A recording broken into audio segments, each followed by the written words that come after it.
At precisely 6 o'clock on a Tuesday morning, when the lake mist had only just begun to drift off the surface of Goldbone Lake and the loons were still negotiating custody of the day's first fish, 3 members of the Cypress Hollow HOA board marched down my gravel drive dressed in matching navy windbreakers. The coordinated outfits alone should have been a warning. People wearing uniforms in the early hours of the day are seldom there to deliver good news. These 3 had the austerity of unpaid interns who had taken an oath to enforce the bylaws with religious fervor. Behind them rolled a tow truck that seemed as confused about its destination as the tow truck driver did. The man stood on the shoreline, staring first at the water, then at his truck, then back at the water again with the hollow-eyed look of someone trying to calculate how to tow something that floats. After several long seconds in which he seemed to be having a private argument with the laws of physics, he finally shrugged and asked where exactly he was supposed to attach a chain to a dock. Before I could answer, my friend Deadpan, so named for obvious reasons, raised his phone and announced in the flattest possible voice that the proper place to hook it would be to the American Dream. The tow driver let out a small huff, the kind that suggested he deeply regretted taking this call, but before he could get back in his truck, our HOA president, Trina Coe Pepper, stepped forward with all the ceremony of a medieval herald announcing a siege. She lifted her clipboard toward the sky as if invoking ancient covenants and declared in tones loud enough to startle wildlife that she was acting by the authority of the Cypress Hollow Covenants, Section Infinity. I didn't point out that Section Infinity wasn't real. She wouldn't have heard me anyway. She was too busy waving her arms, no doubt convinced that her reflective safety vest endowed her with judicial power. About 50 feet offshore hovered a sheriff's department pontoon boat. Inside, a deputy with sunglasses and a coffee cup watched the unfolding HOA theater with the patient expectancy of a man who knew there was a better-than-average chance one of these people would do something spectacularly stupid. I suspected he was right, though I was fairly certain it wouldn't be me. My name is Mason Bellamy. I'm an IT guy by profession, a condition that predisposes me to avoid drama whenever possible. My greatest life ambition, until recently, had been to enjoy a cup of coffee without any electrical component hissing at me. 2 years earlier, tired of city life and saturated with corporate nonsense, I purchased a condemned lake shack for $5. Yes, 5 actual dollars, not a metaphor or a typo. The previous owner needed an escape route from a tax accident of cataclysmic proportions, and I was more than happy to offer $5 and a handshake. All I wanted was quiet water, a roof that could be coerced into not actively leaking, and an outlet that didn't emit the death rattle of a venomous snake every time I plugged something in. The property had been abandoned for 3 years. The shack smelled like wet dog and existential despair. The roof boasted 17 distinct leaks, and the dock pitched to one side like a sailor who had lost a battle with a bottle of rum. The entire place looked as though nature had begun the delicate but unstoppable process of reclaiming it. But it was mine. Mine and peaceful and free from apartment neighbors who believed early Sunday morning was a fine time to practice amateur drumming. The HOA's first reaction to my arrival was laughter. Not quiet chuckles either, full volume, collective amusement.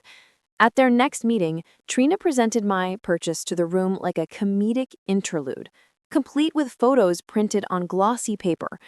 A week later, I received a welcome packet stuffed with forms, brochures, and a coupon for 1 complimentary reality check.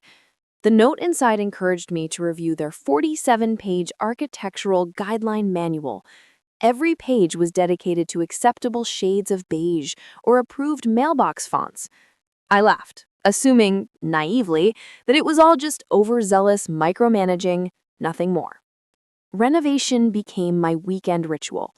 I rewired the shack, patched the roof, replaced sections of the dock, installed lights that worked without emitting smoke, and sealed off the crawl space where something, possibly a raccoon, possibly a demon, had been living rent-free. Progress was slow. but eventually the place crossed the threshold from condemned to charmingly rustic. Then everything around me changed. Within 18 months, 3 major tech companies set up offices within 30 miles. The state designated a nearby road as a scenic byway, unleashing caravans of tourists, hungry for water views and artisanal ice cream. Property values skyrocketed in a way that made real estate agents salivate. My humble shack, which I had bought for less than the price of a gas station sandwich, was suddenly appraised at $5 million, thanks to 200 feet of pristine shoreline and legacy launch rights that predated modern zoning laws. That was the precise moment the HOA's laughter crystallized into hostility. What began as amused disbelief evolved into thinly disguised bitterness, and finally into open warfare. Trina began arriving at the edge of my property with a surveyor's wheel, pacing back and forth like a geometer possessed. She snapped photos, wrote notes, and muttered to herself with the fervor of someone convinced that if she measured often enough, the property line might magically relocate. The violations began appearing shortly after.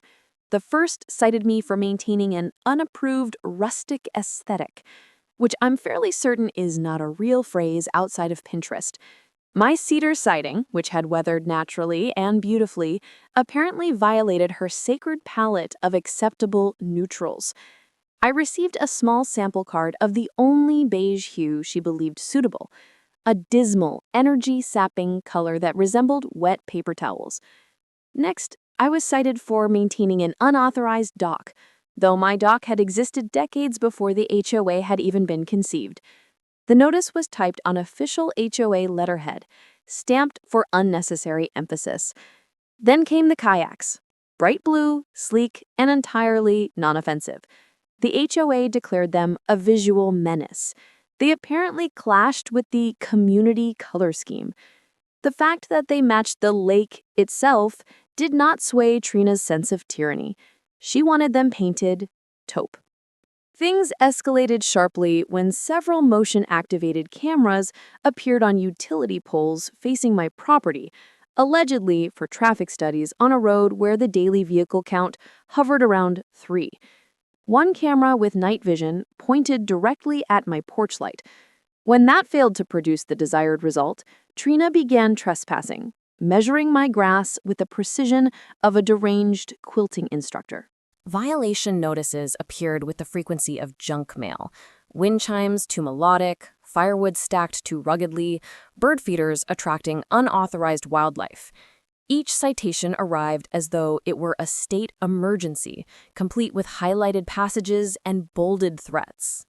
When petty harassment didn't work, Trina moved on to more ambitious strategies. A special assessment appeared in my mailbox for a $120,000 heritage pergola project intended to beautify the shared shoreline. My required contribution? $22,000. There was only one small hitch. My shoreline was not shared. My property had been grandfathered in long before the HOA existed. The deed explicitly stated that my land extended to the high water mark. I informed Trina politely, though my blood pressure spiraled upward, that her covenants stopped at my property line. She gave me a smile so cold it could have frosted glass and replied, "We'll see about that." The next week, she filed what she called an annexation by clarification with the county recorder. This was not a recognized legal concept. It was a phrase she appeared to have crafted from thin air and inflated with her own sense of authority. Attached to it was a forged quitclaim deed purporting to transfer my dock, boathouse, and miscellaneous water features. It looked convincing at first glance, complete with seals and signatures. Unfortunately for her, the notary stamp belonged to her cousin, who had moved to Arizona 6 years earlier and whose stamp had been inactive ever since. The county clerk confirmed the stamp was invalid, and the notary himself expressed genuine bewilderment when contacted. Then she escalated again, this time into full-blown criminal territory. She sent lenders a notice of lien and intent to foreclose, written using legal terminology she appeared to have gathered from a questionable Florida real estate blog. My mortgage company called me at work in a panic. My insurance agent called next. Then at 2 o'clock in the morning, under cover of darkness and what I can only assume she believed was righteous vigilante justice, she cut the electrical line to my shack with bolt cutters. Her justification, provided later in writing, was that she was conducting an emergency inspection. She then contradicted herself in the next paragraph, stating the power cut was punishment for ignoring her fraudulent assessments.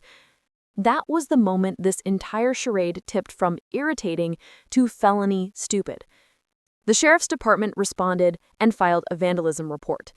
I forwarded the forged documents to the Attorney General's Real Estate Fraud Unit, which promptly opened an investigation. A day later, Trina emailed me a ransom-style settlement demand from her personal Gmail account, offering to make everything disappear for a clean $250,000. The FBI takes a dim view of extortion when conducted through interstate communication channels. It took them less than a week to send unmarked sedans crawling through Cypress Hollow. Law enforcement suddenly had a full-time presence in our quiet lakeside community. Agents in polo shirts paced the shoreline, inspecting documents, photographing evidence, and speaking to neighbors. Meanwhile, Trina continued marching around with her clipboard, glaring at me from afar, seemingly unaware that she was walking deeper into legal quicksand with every step. Fortunately, I had done my homework years earlier. My deed included a riparian easement recorded in 1968, clearly outlining my rights to the shoreline and dock. Buried beneath the lilac bushes was a granite survey monument that marked my boundary with indisputable precision. It was, quite literally, my mic drop in stone. My attorney filed a series of motions: a temporary restraining order, a quiet title action, and an anti-slap motion to counter the nuisance suits Trina had been firing off like a malfunctioning confetti cannon. The county clerk nullified her bogus annexation attempt with a belly laugh so hearty she had to remove her glasses to wipe her eyes. The Attorney General froze the HOA's operating account pending investigation. Deputies returned the power tools she had confiscated from my shed. Even the tow company returned with an apology basket filled with artisanal bungee cords. The emergency hearing was scheduled for a Friday morning.